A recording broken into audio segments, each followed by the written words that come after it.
प्रस्तुत है प्रेमचंद जी द्वारा लिखी कहानी पुत्र प्रेम। बाबू चैतन्य दास ने अर्थशास्त्र खूब पढ़ा था और केवल पढ़ा ही नहीं था, उसका यथायोग्य व्यवहार भी करते थे।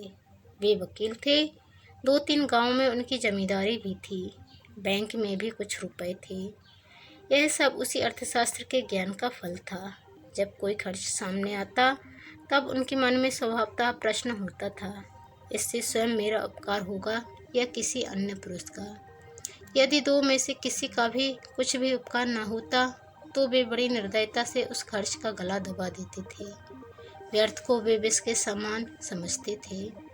अर्थ के सिद्धांत उनके जीवन स्तंभ हो गए थे। बाबू साहब के 2 पुत्र थे। बड़े का नाम प्रभुदास था, छोटे का शिवदास। दोनों कॉलेज में पढ़ते थे।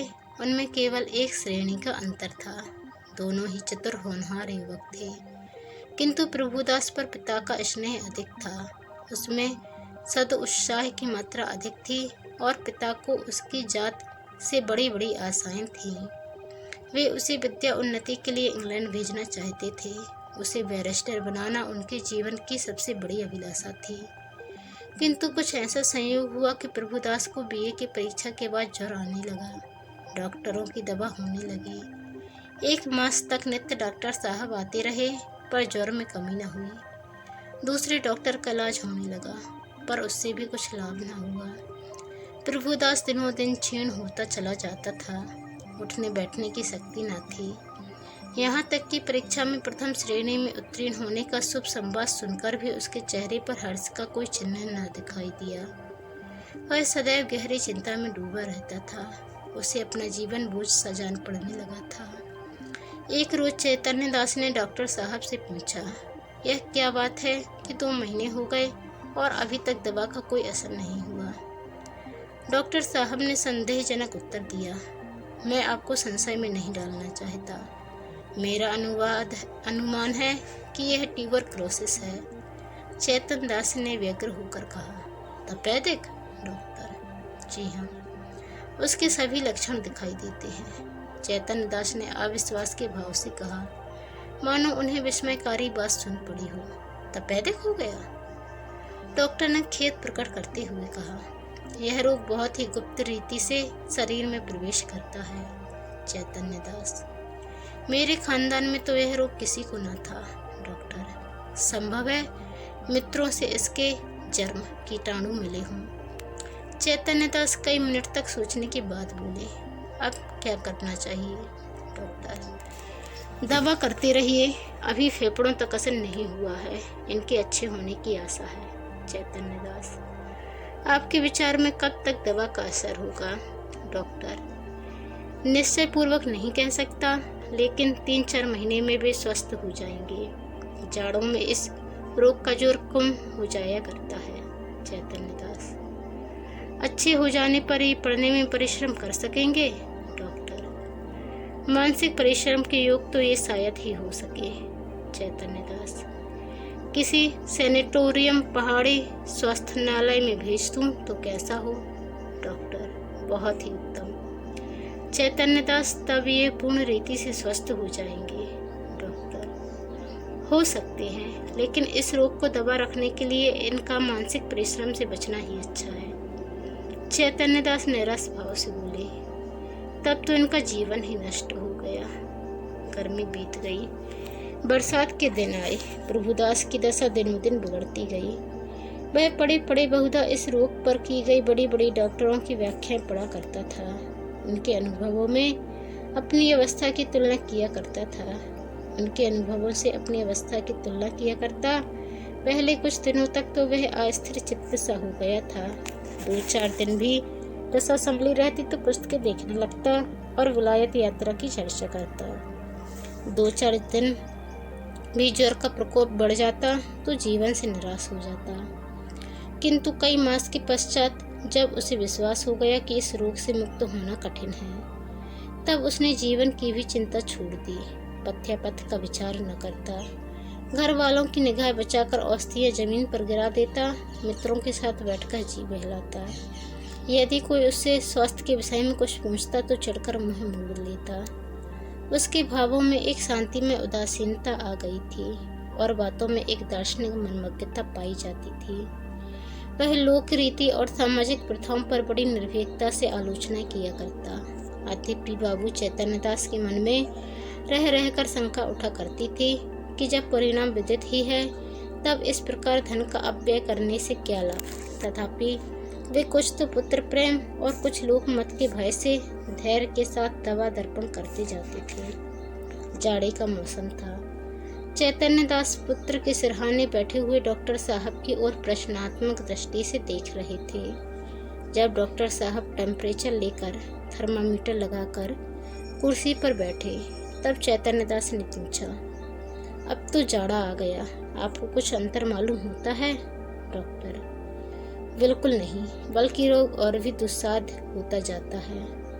चैतन्यदास ने कठोर स्वर में पूछा, तब आप लोग क्यों मुझे इस भ्रम में डाले हुए थे कि जाड़े में अच्छे हो जाएंगे?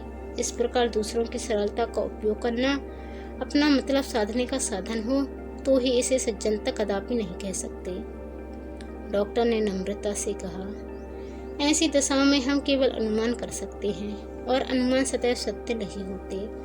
आपको जेरवारी अवश्य हुई, पर मैं आपको विश्वास दिलाता हूँ कि मेरी इच्छा आपको भ्रम में डालने की नहीं थी। सेवादास बड़े दिन की छुट्टियों में आया हुआ था। इसी समय वह कमरे में आ गया और डॉक्टर साहब से बोला, आप पिताजी की कठिनाइयों का स्वयं अनुमान कर सकते हैं। अगर उनकी बात नागवार लगी तो उन्हें क्षमा कीजिएगा।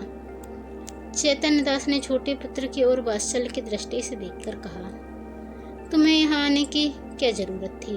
मैं तुमसे कितनी बार कह चुका हूँ कि यहाँ मत आया करो, लेकिन तुमको सबर ही नहीं होता।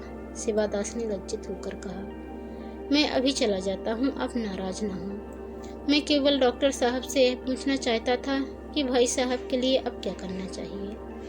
डॉक्टर साहब ने कहा, अब केवल एक ही साधन और है, इन्हें इटली के किसी सैनिटारियम में भेज देना चाहिए। चैतन्यदास ने सजग होकर पूछा, कितना खर्चा होगा? ज़्यादा से ज़्यादा 3000, साल भर रहना होगा। निश्चय है वहाँ से अच्छे होकर आवेंगे? जी नहीं, यहाँ तो यह भयंकर रोग है, साधारण बीमारियों में भी कोई बात निश्चय रूप से नहीं कही जा सकती। इतना खर्च करने पर भी वहाँ से ज्यों कि त्यों लौट आए तो ईश्वर की इच्छा आपको यह तस्कीन हो जाएगी कि इनके लिए मैं जो कुछ कर सकता था कर दिया। आधी रात तक घर में प्रभुदास को इटली भेजने के प्रस्ताव पर वाद विवाद होता रहा।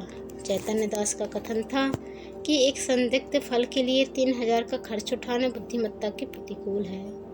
शिवदास उनसे सहमत था, किंतु उसकी माता इस प्रस्ताव की बड़ी दृढ़ता के साथ विरोध कर रही थी। अंत में माता के धिक्कारों का यह फल हुआ कि शिवदास लज्जित होकर उसके पक्ष में हो गया। बाबू साहब अकेले रह गए।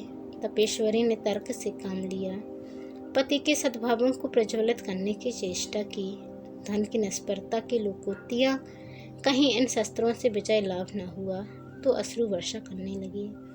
बाबू साहब जल बिंदुओं के इस प्रहार के सामने न ठहर सके। इन शब्दों में हार स्वीकार की। अच्छा भाई, रो मत, जो कुछ कहती हो वही होगा। तपेश्वरी, तो कब? रुपए हाथ में आने दो। तो यह क्यों नहीं कहते कि भेजना ही नहीं चाहते? भेजना चाहता हूँ, किंतु अभी हाथ खाली है। क्या तुम नहीं जानती? बैंक में तो रुपए हैं, जायदाद तो है। 2-3 हजार का प्रबंध करना ऐसा क्या कठिन है? चैतन्यदास ने पत्नी को ऐसी दृष्टि से देखा मानो उसे खा जाएंगी, और एक क्षण के बाद बोले, बिल्कुल बच्चों की इसी बातें करती हो। इटली में कोई संजीवनी नहीं रखी हुई है जो तुरंत चमत्कार दिखाएगी। जब वहाँ भी केवल प्रारब्ध ही परीक्षा करनी है तो सावधानी से कर लेंगे। पूर्व पुरुषों की संचित जायदाद और रखे हुए रुपए में निश्चित हित की आशा पर बलिदान नहीं कर सकता। तपेश्वरी ने डरते डरते कहा, आखिर आधा हिस्सा तो प्रभुदास का भी है। बाबू साहब तिरस्कार करते हुए बोले, आधा नहीं, उसको मैं अपना सर्वस्व दे देता जब उससे कुछ आशा होती। वह खानदान की मर्यादा और ऐश्वर्य बढ़ाता और इस लगाए हुए धन के फलस्वरूप कुछ कर दिखाता। मैं केवल भावुकता के फेर में पड़कर धन का हास नहीं कर सकता। तपेश्वरी अवाक रह गई। जीत कर भी उसकी हार हुई। इस प्रस्ताव के 6 महीने बाद शिवदास BA पास हो गया। बाबू चैतन्य दास ने अपनी जमींदारी के 2 आने बंधक रखकर कानून पढ़ने के निमित्त उसे इंग्लैंड भेजा। उसे बम्बई तक खुद पहुंचाने गए। वहां से लौटे तो उनके अंतःकरण में सद इच्छाओं से परिमित लाभ होने की आशा थी। उनके लौटने के 1 सप्ताह पीछे अभागा प्रभुदास अपनी उच्च अभिलाषाओं को लिए हुए परलोक सिधारा। चैतन्य दास मणिकर्णिका घाट पर अपने संबंधियों के साथ बैठे चिता ज्वाला की ओर देख रहे थे। उनके नेत्रों से अश्रुधारा प्रवाहित हो रही थी। पुत्र प्रेम एक क्षण के लिए अर्थ सिद्धांत पर गालिब हो गया था। उस वृक्तावस्था में उनके मन में यह कल्पना उठ रही थी, संभव है इटली जाकर प्रभुदास स्वस्थ हो जाता। हाय, मैंने 3000 का मुँह देखा और पुत्र रत्नों को हाथ से खो दिया। यह कल्पना प्रतिक्षण सजग होती थी और उनको ग्लानि, शोक और पश्चाताप के बाणों से बेध रही थी। रह रहकर उनके हृदय में वेदना की सूल सी उठती थी। उनके अंतर की ज्वाला उस चिता ज्वाला से कम दग्धकारिणी न थी। अकस्मात उनके कानों में शहनाइयों की आवाज़ आई। उन्होंने आंख ऊपर उठाई तो मनुष्यों का एक समूह एक अर्थी के साथ आता हुआ दिखाई दिया। वे सब के सब ढोल बजाते गाते पुष्प आदि की वर्षा करते चले आते थे। घाट पर पहुंचकर उन्होंने अर्थी उतारे और चिता बनाने लगे।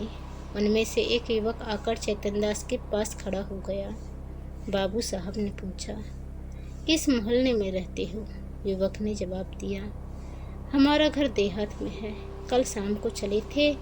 ये हमारे बाप थे। हम लोग यहाँ कम आते हैं, पर दादा की अंतिम इच्छा थी कि हमें मणिकर्णिका घाट पर ले जाना। चैतन्य दास, ये सब आदमी तुम्हारे साथ हैं? युवक, हाँ, और लोग पीछे आते हैं। कई 100 आदमी साथ आए हैं।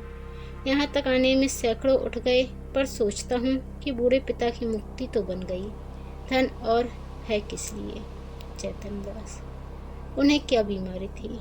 युवक ने बड़ी सरलता से कहा, मानो वह अपने किसी निजी संबंधी से बात कर रहा हो। बीमारी को किसी को कुछ पता नहीं चला। हरदम ज्वर चढ़ा रहता था। सूख कर कांटा हो गए थे। चित्रकूट, हरिद्वार, प्रयाग सभी स्थानों में ले लेकर घूमे। वैद्यों ने जो कुछ कहा उसमें कोई असर नहीं की। इतने में युवक का एक और साथी आ गया और बोला, साहब, मैं देखा बात नहीं, नारायण लड़का दे तो ऐसा दे। इसने रुपयों को ठीकरे समझा। घर की सारी पूंजी पिता की दवा दारू में सोहा कर दी। थोड़ी सी जमीन तक बेच दी, पर कालवली के सामने आदमी का क्या वश है? युवक ने गदगद स्वर से कहा, भैया, रुपया पैसा हाथ का मैल है, कहाँ आता है कहाँ जाता है। मनुष्य नहीं मिलता, जिंदगानी है तो कमा खाऊंगा। पर मन में यह आलसा तो नहीं रह गई कि हाय, यह नहीं किया। उस वैद्य के पास नहीं गया, नहीं तो शायद बच जाते। हम तो कहते हैं कि कोई हमारा सारा घर द्वार लिखा ले, केवल दादा को एक बोल बुला दे। इसी माया मोह का नाम जिंदगानी है, नहीं तो इसमें क्या रखा है? धन से प्यारी जान, जान से प्यारा ईमान। बाबू साहब, आपसे सच कहता हूँ, अगर दादा के लिए अपने बस की कोई बात उठा रखता तो आज रोते न बनता, अपना ही चित्त अपने को धिक्कारता। नहीं तो मुझे इस घड़ी ऐसा जान पड़ता है कि मेरा उद्गार एक भारी ऋण से हो गया। उनकी आत्मा सुख और शांति से रहेगी तो मेरा सब तरह कल्याण ही होगा। बाबू चैतन्य दास सिर झुकाए ये बातें सुन रहे थे। एक एक शब्द उनके हृदय में सूल के समान चुभता था। इस उदारता के प्रकाश में उन्हें अपनी हृदयहीनता, अपनी आत्मशून्यता, अपनी भौतिकता अत्यंत भयंकर दिखाई देती थी। उनके चित्त पर इस घटना का कितना प्रभाव पड़ा, यह इसी से अनुमान किया जा सकता है कि प्रभुदास के अंत्येष्टि संस्कार में उन्होंने हजारों रुपए खर्च कर डाले। उनके संतत्व हृदय की शांति के लिए अब एकमात्र यही उपाय रह गया था। तो दोस्तों, आपको ये कहानी कैसी लगी कमेंट कर जरूर बताएं। चैनल पर नए आए हैं तो चैनल को सब्सक्राइब कर बेल आइकन को क्लिक कर लें। धन्यवाद। जय हिंद।